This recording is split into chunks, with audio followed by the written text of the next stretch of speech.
আসসালামু আলাইকুম। সবাই কেমন আছেন? আশা করছি সবাই আল্লাহর রহমতে অনেক বেশি ভালো আছেন। আলহামদুলিল্লাহ আমিও ভালো আছি। তো আজ প্রতিদিনের মতো আজকেও কি কি রান্না বান্না করব চলেন দেখাই। এদিকে তো মাছগুলা সুন্দর করে পরিষ্কার করে নিলাম। মাছগুলা টমেটো দিয়ে ভুনা করব। আর এই পাশে রান্না হচ্ছে তিত করলার ভর্তা করতেছি। তিত করলাগুলো প্রথমে আমি এ সাদা পানি দিয়ে সামান্য হলুদ দিয়ে সিদ্ধ করে নিলাম। এরপরে সুন্দর করে পেঁয়াজ কুচি আর কাঁচামরিচ দিয়ে সুন্দর করে ভর্তা করে নিলাম। এখন তেলে সুন্দর করে রান্না করতেছি। এভাবে তিত করলা ভর্তা করলে ভীষণ ভালো লাগে।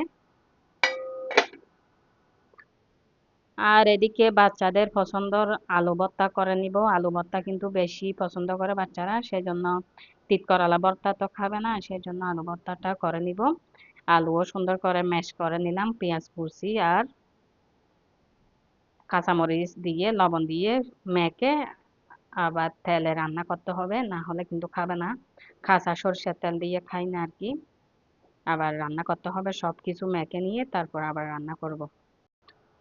এই পাশে আমার ডাল রান্না হয়ে গেছে। এই যে ডাল রান্না করছি এক পাতিল, যেহেতু সবকিছু বোনা বোনা সেজন্য ডালটা আগে রান্না করে নিলাম। ডাল রান্না করতে আসলে একটু সময় লাগে। এদিকে মাছ রান্নার জন্য আমি মশলাগুলা কষাতে দিলাম। বোনা বোনা করব একদম। মশলাগুলা যখন কষানো হয়ে যাবে মাছগুলা দিয়ে এপিট ওপিট সুন্দর করে বোনা করে নিব। তো আমার রান্না বান্না এতটুকু। কে কোথায় থেকে বসে আমার ভিডিও দেখতেছেন অবশ্যই কমেন্টস করবেন। আর ভিডিও ভালো লাগলে অবশ্যই লাইক কমেন্ট ফলো করে আমার পেজের পাশে থাকবেন। সবাই ভালো থাকবেন, সুস্থ থাকবেন। আসসালামু আলাইকুম।